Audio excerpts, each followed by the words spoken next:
A homemaker day is never easy. Yes. Do you know how to describe it in English using powerful connectors?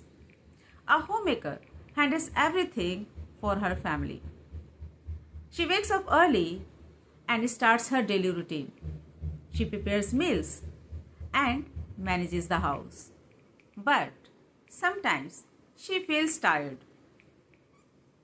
However, she manages everything with discipline.